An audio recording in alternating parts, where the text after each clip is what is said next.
মাঠে আমরা ইস্তিসকা নামাজ আদায় করেছি। আপনারা জানেন যে যখন অনাবৃষ্টির সমস্যা প্রকট আকার ধারণ করে, যখন তীব্র গরমে মানুষের প্রাণ স্বাগত হয়, গরমে যখন চরম অবস্থায় মানুষ পৌঁছে যায়, তখন আমাদের সুন্নাহ হলো, আমাদের জন্য একজন মুসলমান হিসেবে করণীয় হলো আল্লাহর কাছে বৃষ্টি প্রার্থনা, দোয়া করা।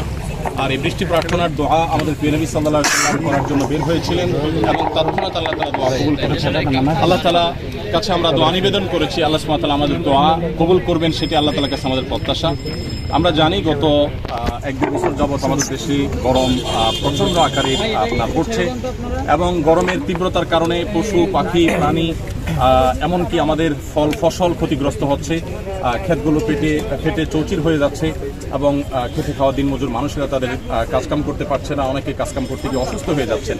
তো বিভিন্ন হাদিস থেকে এবং কোরআনের বিভিন্ন আয়াত থেকে আমরা জানি যে মানুষ যখন তাদের পাপাচার যখন বৃদ্ধি পায়, মানুষের মধ্যে যখন ব্যক্তিগত যে অপরাধগুলো সেগুলো যখন বেড়ে যায়, জাতীয় অপরাধগুলো যখন বেড়ে যায়, বিশেষ করে যখন একে অন্যের প্রতি জুলুম করে, মানুষের হক নষ্ট করে, অধিকার নষ্ট করে, মানুষের অধিকার নষ্ট করে, পশু পাখির অধিকার নষ্ট করে, পরিবেশের অধিকার যখন নষ্ট করে, তখন অনাবৃষ্টির এই বিপদের মুখোমুখি মানুষ হয়ে থাকে।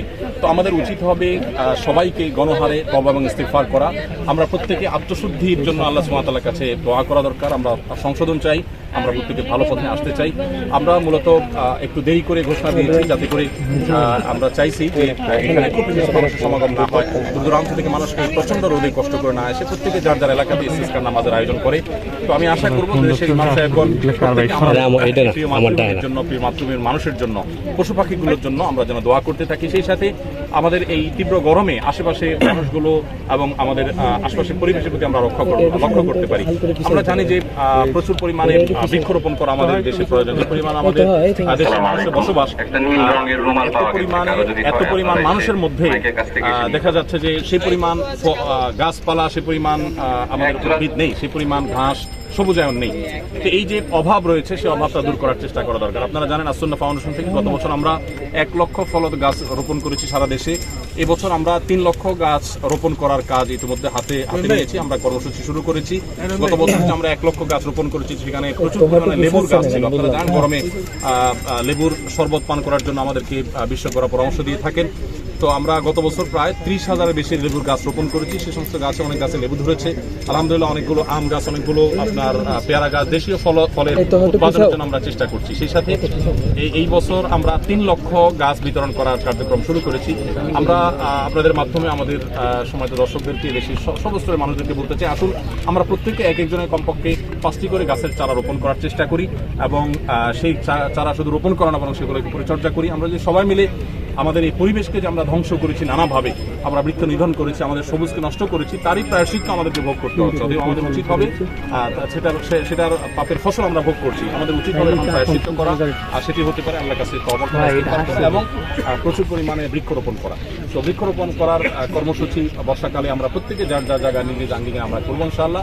তাহলে সেক্ষেত্রে হয়তো আল্লাহ তাআলা আমাদের প্রতি রহম করবেন এবং সেই সাথে দেশের বিভিন্ন স্থানে ইমাম সাহেবগণ, খতিব সাহেবগণ ইস্তিসকার নামাজ আদায় করেন, সেই দোয়া আমরা করছি, আহ্বান আমরা করছি এবং আল্লাহ তাআলার কাছে দোয়া করছি আল্লাহ যেন আমাদের সমস্ত অপরাধ এবং পাপাচারগুলোকে মাফ করে আমাদের প্রিয় মাতৃভূমির প্রতি আল্লাহ তাআলা রহমত নাযিল করেন।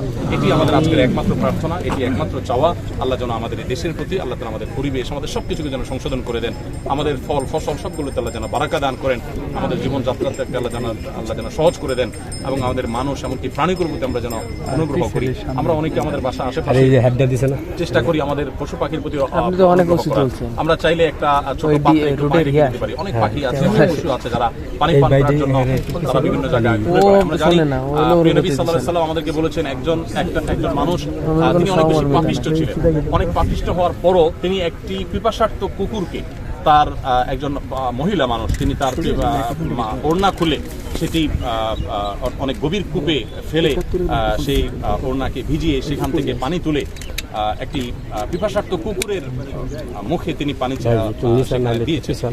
তো এই পানি নিংড়ে দেওয়ার কারণে পিপাসা নিবারণ হয়েছে কুকুরটা। শুধু এই কারণে আল্লাহ তাআলা সেই মহিলাকে পাপিষ্ঠ হওয়া সত্ত্বেও আল্লাহ তাআলা তাকে মাফ করে দিয়েছেন।